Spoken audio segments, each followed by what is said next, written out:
শ্রমিক অধিকার প্রতিষ্ঠা এবং সাংগঠনিক কার্যক্রমকে শক্তিশালী করার লক্ষ্যে গতকাল মঙ্গলবার বিকেলে গাজীপুরের কালিয়াকৈর উপজেলার ৪ নম্বর মৌচাক ইউনিয়ন শ্রমিক দলের উদ্যোগে এক কর্মী সভা অনুষ্ঠিত হয়েছে। পূর্ব মৌচাক লাল মাঠে এই সভা অনুষ্ঠিত হয়।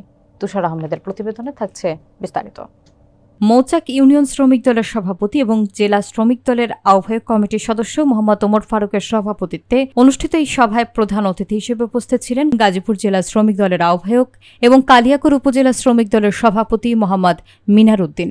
মৌচাক ইউনিয়ন শ্রমিক দলের সাধারণ সম্পাদক মোহাম্মদ শাহিনুল ইসলাম শাহিন দেওয়ানের সঞ্চালনায় সভায় বক্তব্য রাখেন গাজীপুর জেলা শ্রমিক দলের আহ্বায়ক কমিটির সদস্য মোহাম্মদ কিরণ মাহমুদ, নাসির উদ্দিন দেওয়ান, জহিরুল ইসলাম জহির, মোহাম্মদ জামাল হোসেন মণ্ডল, বিপুল খান, এস.এম. জয়নাল হক, মোসাম্মদ শাহিদা বেগম, মৌচাক ইউনিয়ন শ্রমিক দলের সাংগঠনিক সম্পাদক মাসুদ রানা সহ অত্র ইউনিয়নের ১ থেকে ৯ নম্বর ওয়ার্ডের অন্যান্য নেতৃবৃন্দ।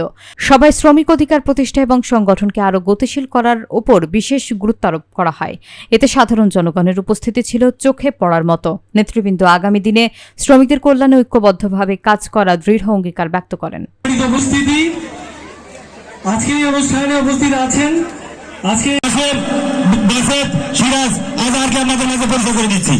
এ পর্যায়ে আপনাদের জাতীয় সংসদ নির্বাচনে গাজীপুর ১ আসন থেকে খালেদা জিয়া গাজীপুর ১ আসনের নমিনেশন আমাদের প্রিয় নেতা জননেতা জনাব হুমায়ুন কবির খানকে দিবেন। ইউনিয়ন শ্রমিক দলের পক্ষ থেকে আর পানের সংগঠন শ্রমিক দলের পক্ষ থেকে অভিনন্দন, শুভেচ্ছা ও সালাম।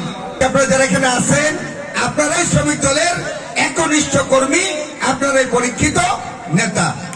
৪ নং মৌচাকে আয়োজিত কর্মী সভায় সফলভাবে সম্পন্ন করতে পেরে শ্রমিক দলের পতাকা তলে আসার জন্য আজকের এই সভা থেকে আহ্বান জানিয়েছি এবং সকলেই সাড়া দিয়েছে এবং